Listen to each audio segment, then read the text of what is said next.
I had an oxygen concentrator that would fill D cylinders. They were about this big. I wore them in a backpack on my back. They were very heavy. They weighed over 10 pounds. I found out about the Inogen 1 while I was reading the Sunday paper. I knew about portable systems, but I had no idea they were this portable.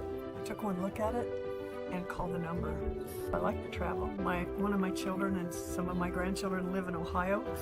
Certainly mean to visit them. They're all going to graduate from college, and I'm going to be there.